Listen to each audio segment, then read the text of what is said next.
Nailay pa yung chapel, oh. Paano ka na mahirapan?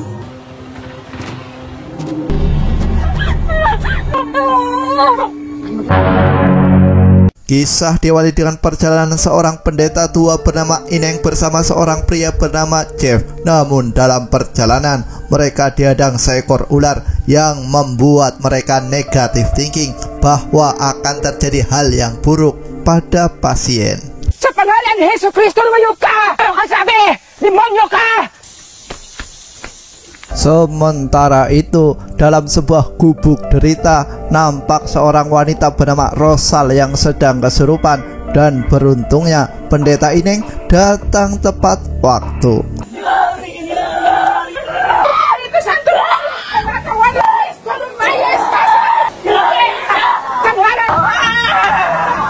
Ineng menyarankan pada Marites Ibu Rosal untuk segera menikahkan Lando dengan Rosal demi kebaikan bersama, karena semua entitas iblis tidak menyukai pernikahan dan jomblo itu terlalu rawan untuk dirasuki iblis. Sabihin niyo sa akin, hindi ko po iiwanan si Rosal. Ilan ito? Abe, mamili ka!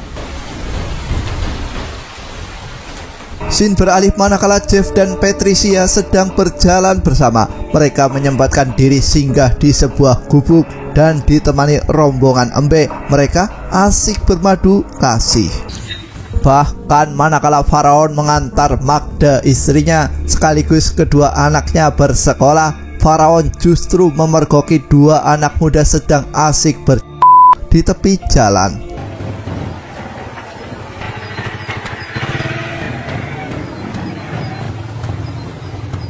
Sampai pada akhirnya Faraon yang sedang sange mencoba meminta jatah pada istrinya. Namun Magda menolak dengan alasan sedang bad mood karena hamil. Lalu Faraon yang kecewa segera bergegas pergi. Bangin lang ako. Scene beralih manakala atasan Faraon sekaligus Kapolsek bernama Raymond sedang mengantar kursi roda untuk paman Magda. Bahkan dia membelikan mainan untuk dua anak Faraon yang membuat kita negatif thinking. Ada udang di balik bakwan. Next week ulit, kita tayo. Ha? Bye-bye.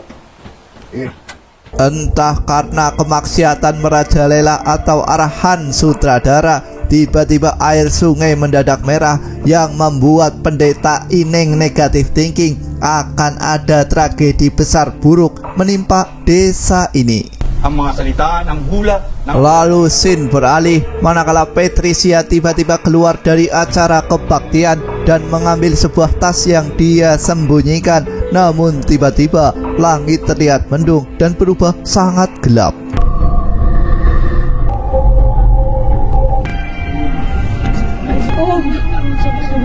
Sementara itu Magda tiba-tiba mual-mual dan kita akan dibuat sangat terkejut, di mana Raymond yakin itu adalah anaknya dan kesimpulannya Magda telah berselingkuh.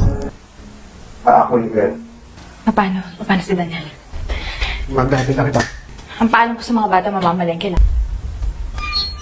Kembali ke rumah Magda, di mana Faraon pulang sudah malam, bahkan sampai belepotan. Positive thinking dong, mungkin habis lembur nyari belut di sawah. Hindi kami ayun sa sitio na to. Ito damit ko. Madumi masyado eh. Beralih ke orang tua Patricia yang sangat khawatir sudah larut malam Patricia belum juga pulang. Namun saat mereka berdoa, mereka merasakan kehadiran sosok Patricia. Namun tiba-tiba dia menghilang. Amen. Balas pa. Saan yung anak mo? Keesokan harinya, kepala desa Bato melaporkan bahwa dia menemukan sesosok mayat wanita. Lalu Raymond menugaskan Abela dan Faraon untuk menuju TKP guna dilakukan penyelidikan. Dan ternyata sesosok mayat itu adalah Patricia. Ya, entah bundir atau tim kepolisian yang dipimpin oleh Faraon bergegas melakukan olah TKP. Sino nakakita sa bangkay? Tumuna! Alis! Alis! Kaya mo. Setelah mayat dievakuasi, orang tua Patricia begitu terpukul melihat kematian sang anak. Bahkan Elena berniat membakar dirinya di depan patung Bunda Maria. Namun Kenor mencoba menahan Elena dan mengatakan life must go on.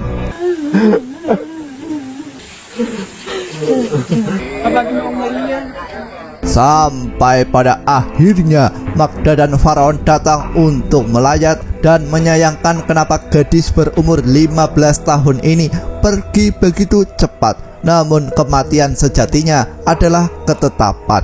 Kegaduhan tiba-tiba terjadi manakala Jeff, pacar Patricia, datang melayat yang membuat ayah Patricia berbuat anarkis. Namun beruntung karena Jeff diselamatkan warga.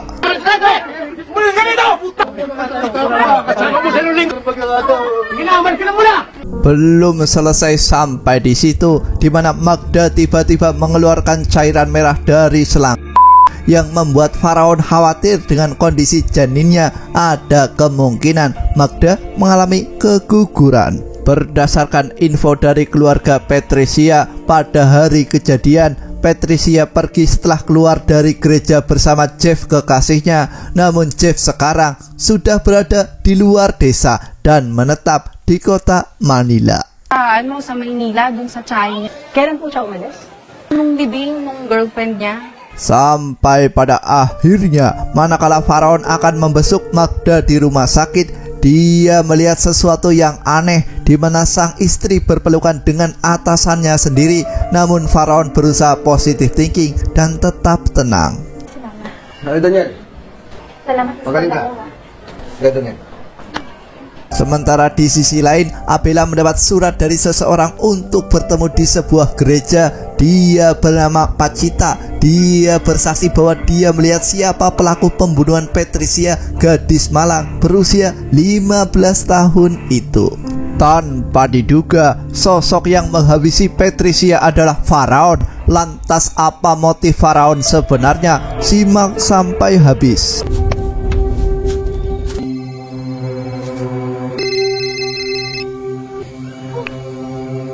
Makin menarik manakala Abela menyerahkan bukti rekaman pengakuan saksi kasus Patricia kepada Raymond. Lantas apa yang akan Raymond lakukan? Apalagi dia juga menginginkan istri Faraon.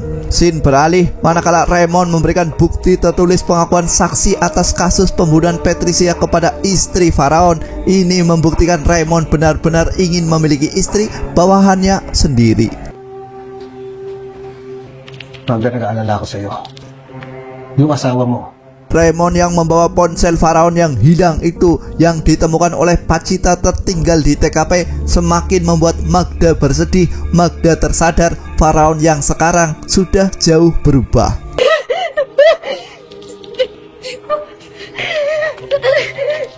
Di sisi lain, Faraon semakin curiga pada istrinya itu, di mana tidak berada di sekolah dan nomor HP-nya sudah tidak aktif lagi. Lalu Faraon memutuskan mengunjungi kediaman Raymond dan dia menemukan beberapa bukti bahwa sang istri telah berselingkuh.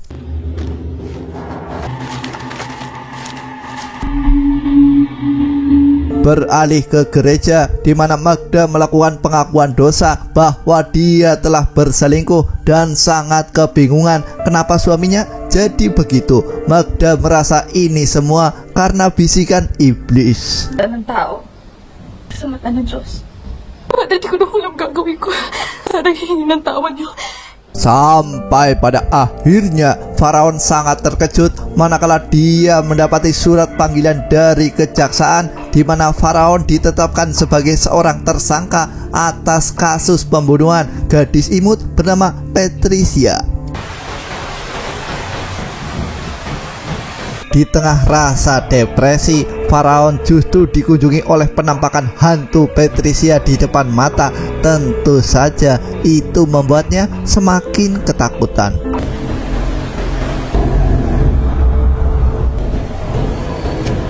Scene beralih ke masa lalu manakala Faraon berpapasan dengan sosok Patricia di tengah jalan. Faraon mengantarkan Patricia ke kapel setelah kabur dari gereja. Namun sesampainya di TKP, Faraon justru memperkaos Patricia di semak-semak. Kembali ke masa sekarang, di mana Faraon mengambil sebuah pistol. Faraon justru melakukan tindakan di luar Nurul dengan menembak para polisi yang sedang berjaga yang masih polos dan tidak berdosa. Bahkan Faraon juga menembak sosok Raymond atasannya sendiri sebanyak 3 kali, dan Faraon juga terkena sial di mana Abela sempat membuatnya terluka. Namun tujuan Faraon sekarang adalah mencari istrinya.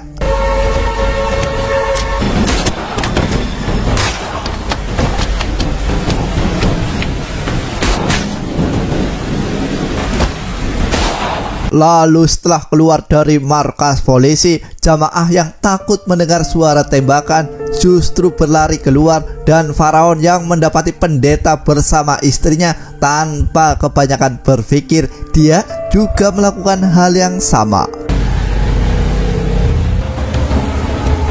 Faraon yang mulai kehabisan banyak cairan merah karena luka tembakan mulai tergeletak lemas. Dia juga melihat penampakan sosok Patricia di depan mata. Lagi-lagi kembali ke masa lalu, di mana karena suara berisik yang Patricia ciptakan, Faraon terpaksa menghabisinya. Bahkan walaupun sudah menjadi mayat, Faraon kembali memperkaos Patricia. Faraon masih bisa berdiri, bahkan menembak hantu Patricia di depan makam. Lalu tak lama setelah itu, tangan Faraon bergerak sendiri mengarahkan pistol ke kepala, dan tentu saja dia tewas menyedihkan.